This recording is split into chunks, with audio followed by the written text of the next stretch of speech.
Sunderland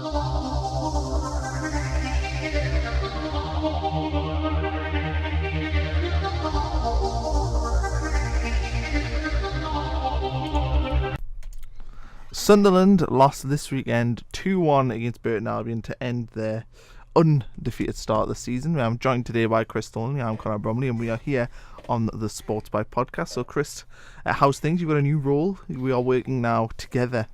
Yes, we're no longer co-editors.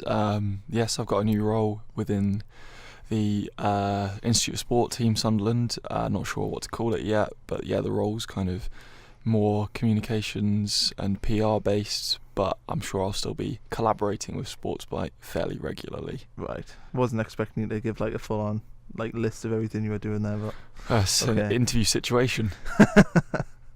Right.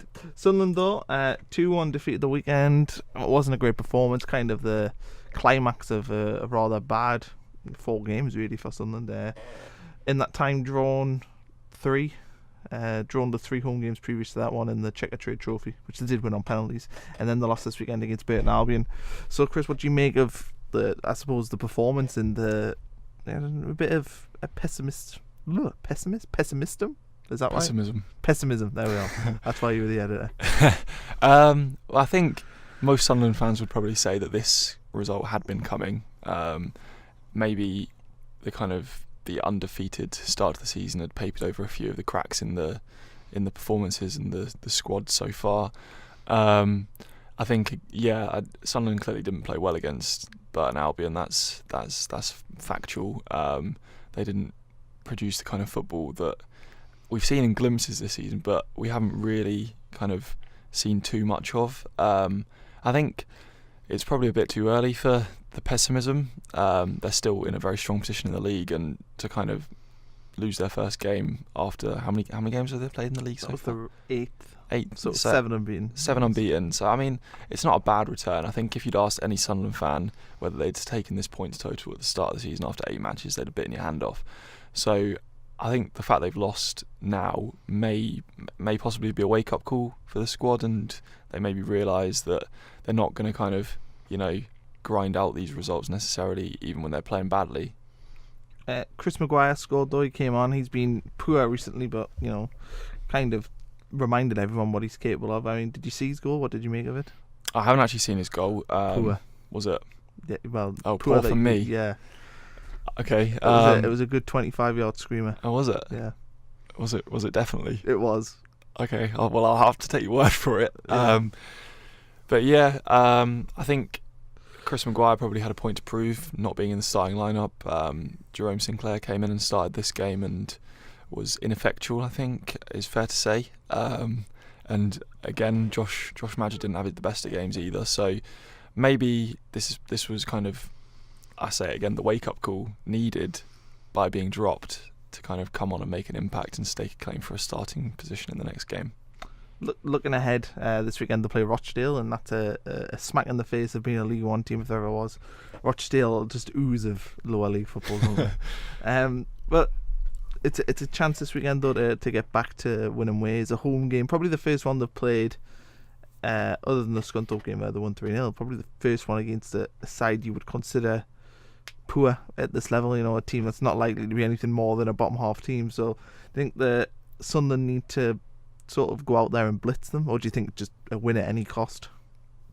I think the performance is going to be quite important this weekend to kind of not necessarily get the fans back on board, but kind of I think they're just a bit frustrated with how the performances have been. Like, as nice as it is winning these games, they want to see the kind of attractive football that they know the players are capable of. I think it'll be interesting to see what the lineup is this weekend.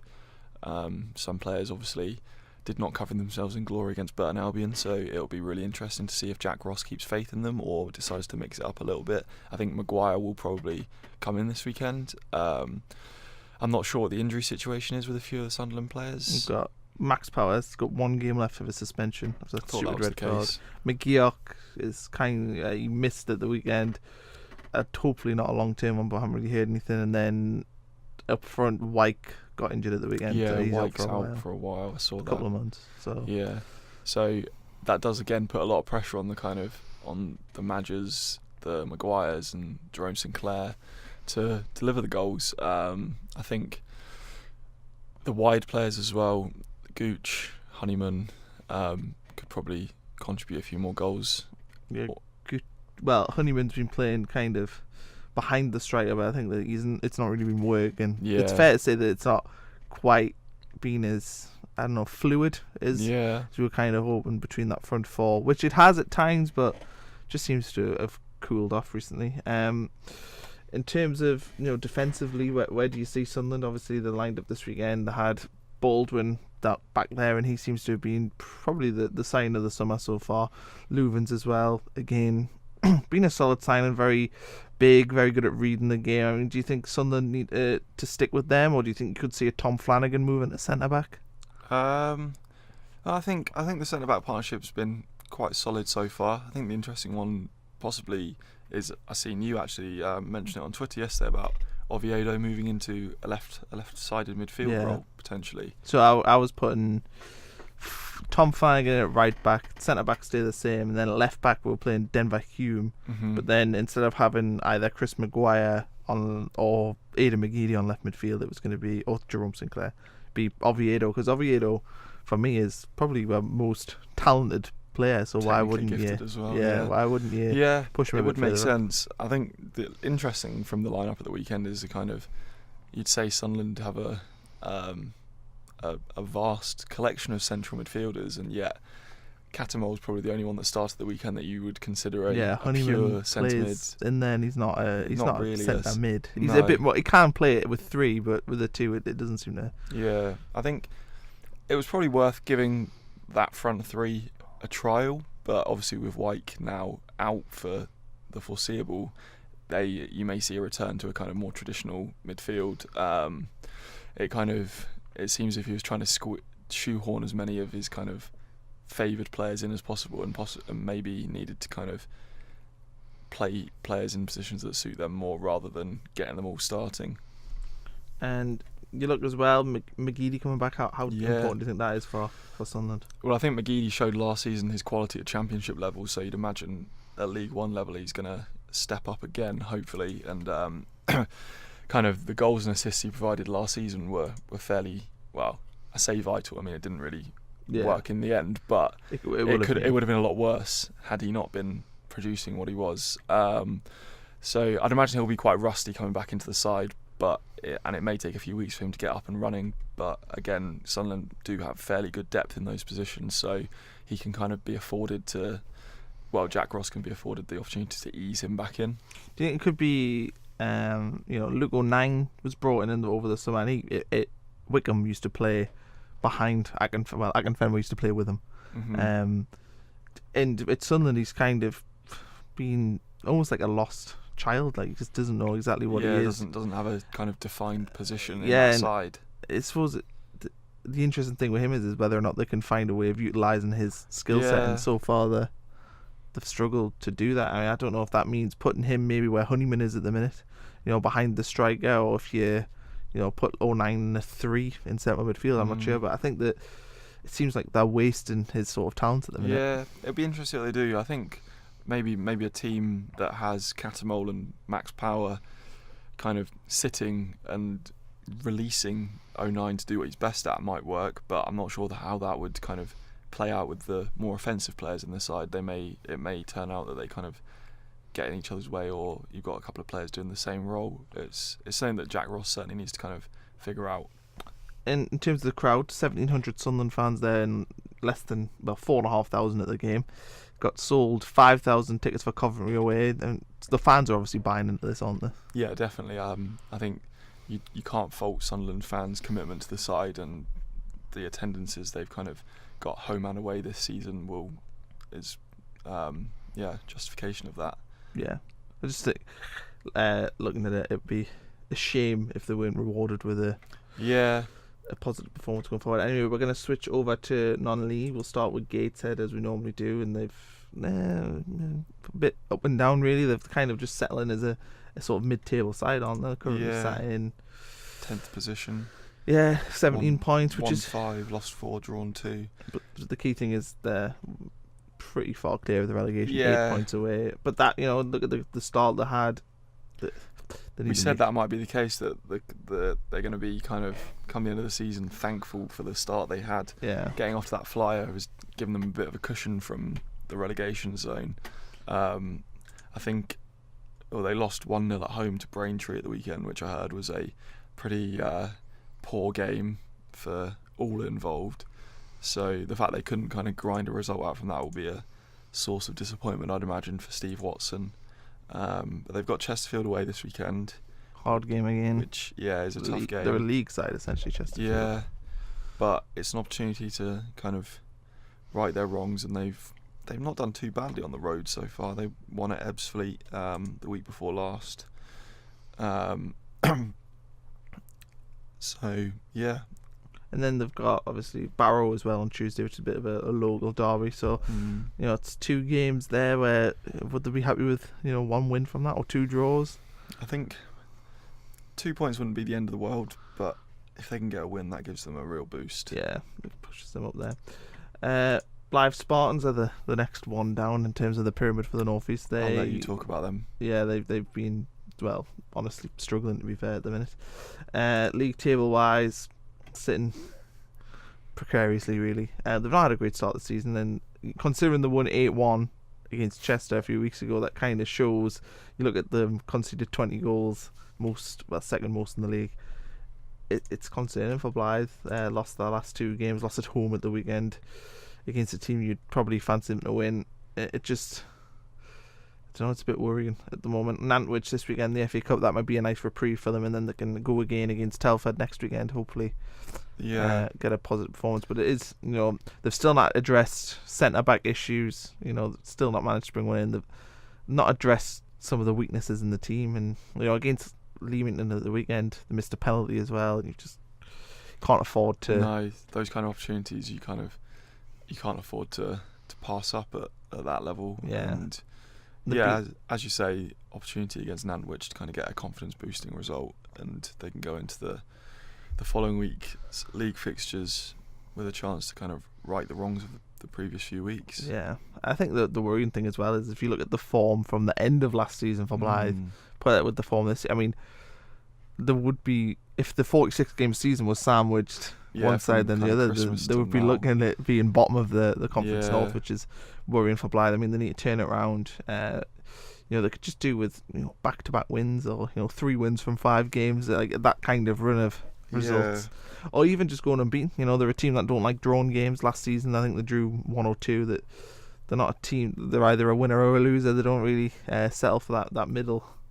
So that they need to drastically pick up going forward. We'll move down again, South Shields. So again, they won in the FA Cup against Burton Albion a couple of weeks ago. That was the weekend. Oh no, it was Gartfield. No, I'm sure they played Burton Albion. Stockport in the next round though. That's what they've got coming up this weekend, which is a huge game for them because they're a league club. And won 3-0. Won the last 5 games they've won, so it's a good run of results for South Shields. Definitely, and we kind of touched on the fact they'd had a difficult start to the season, or a fairly inconsistent start to the season. So now they've kind of, I guess, found their footing at this level. And top of the league. Can't really ask for more than that. So 4 wins in a row in the league. Is that? Yeah, 4 straight league wins. 4 straight league wins. So they'll kind of be hoping that this momentum carries on into the weekend against Stockport. And I think they've got every chance of getting a result against Stockport. Really, it's a real banana skin, isn't it, for Stockport? Stockport really would not have wanted to draw South Shields away.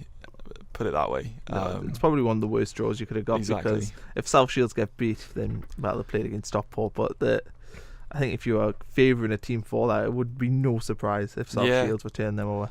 Yeah, it's one of those where South Shields have got nothing to lose. They can go into that game with a chance to really kind of put down a marker, and I think a cup run would be really good for them. Looking ahead, Warrington Town after that, and look at the league table. Warrington Town are the one breathing down their necks. So, how important is that one? Is that a season-defining game? Well, maybe not at this point of the season, but it gives them a chance to. But if they win it, it sort of is, because if they win it, that makes that gap, doesn't it? Yeah, it does. To be fair, if they lose it, then it just gets closer and they get overtaken and it's tighter. But it could be defining in the sense that that's the game they look back on if they win it. Yeah, it's. I mean, they're not going to want to lose it, put it that way. They'll have kind of targeted Warrington as a game that they need to get 3 points from in order to kind of go up this season. You've got to beat the teams around you. So I think, an away game, it's a fantastic opportunity for them to kind of bridge a gap at the top of the league. Matty Patterson left in the week, so how big of a blow do you think that could be for them? They've got the quality, though, you would think, to replace him. Yeah, internally. Yeah, you would believe. Well, I guess the next few games will kind of show how much of a miss he is or isn't going to be. It's hard to kind of to tell at this point. It was an interesting move to see, though. I mean, Patterson was at Blythe and struggled there. I don't know if this is a move that's kind of welcomed. I don't know. Mike Patterson, 31, is his legs gone? I mean, it's hard to tell, really. Well, I'm sure there's a reason they've let him go. Yeah, well, it's family reasons, they're saying, to be closer to his family. Okay. It's a interesting move. We'll move down to the Northern League. We've had the FA Vars last weekend, so a few interesting results in there. I look at Bedlett Terriers, and I look at some of the crowds. I remember when Bedlett Terriers used to play in front of like 1,000 people for big games, and you see them there with 70. It's not ideal. But if you look at the Division 1 table, Heaven Town, 8 games, top of the league, 18 points, haven't lost a game yet. It seems like they're going to be running away with it, doesn't it? RCA, 15 points. That's it's a decent start for them. They're always generally a top half team in this league. It is interesting looking at that table. We've got Shildon, who have already played 11 games, and teams like Concert have only played 5. Yeah, it's curious. Yeah, weird. Concert are 100% record. It's probably just our ignorance of not knowing why. Yeah, I'm sure there's a reason. Yeah, Whitley Bay, 3 points, 3 wins, 3 losses as well for them. You move down to the Wearside League. It's interesting when you get down here and the results are so skewed, aren't they? You see some big winners and big losers. Yeah, there's always kind of a vast gap between the kind of the top teams in the league and the lower teams. So yeah, when the table loads up, we'll be able to go into a bit more detail on that. Yeah, maybe the gods, not letting me have this Wearside League review. Nah, I don't think it's gonna let me. Computer internet has stopped working. We've had some technical issues. Yeah, technological problems. So do you want to have a quick little preview of the Sunderland game that we're getting against Rochdale? Do you think they have 3 points? What do you think? Score prediction? I think they'll bounce back with a victory. I'm going to say 3-1. Oh, very confident. Yeah. Any prediction on a goal scorer? I think Josh Madger will get 1. I think controversial. George Honeyman will get 1. And I'm going to go for a Jack Baldwin header from a corner. We missed a sitter against Fleetwood the other week. So he's due one. Yeah, has he scored yet? No, he's missed a few though. He's one of them where he looks like he should be a decent finisher. You play 5-a-side and you've got that guy who's a class but just can't score. No. They're always hitting it wide off the post, straight at the keeper. He's kind of that sort of player. He looks like he should be better in the box, but he's fired a few wide. Well, both chances he's missed this year, he should have put in both wide. If he's getting in the right positions, for a centre back, you can't expect him to be a. I'm going to say it's only a matter of time before he sticks one in the back of the net. Yeah, I would agree. Well, I'm gonna say Sunderland will win 2-0. 2-0. And who's your prediction on the goal scorers? Well, Leuven's has came close a couple of times. Maybe he sets we're going from a corner. Other goal scorer, I'm gonna say Gooch. Gooch. Yeah, I like Gooch. Even if his name's terrible. Right, well, we're going to wrap this up because the Wearside League website's not working, and while we do claim to be experts in some sense, we don't have a photographic memory to remember what's happening in that league. So, we'll promise next week. Yeah, for all you fans who are desperate for the Wearside League. Wearside League, wait a week and we'll be back with you. Yeah, okay, well, we'll wrap this up. Thanks, Chris, for coming on, and good luck in your future role. Thank you, Connor. Look forward to working with you again soon.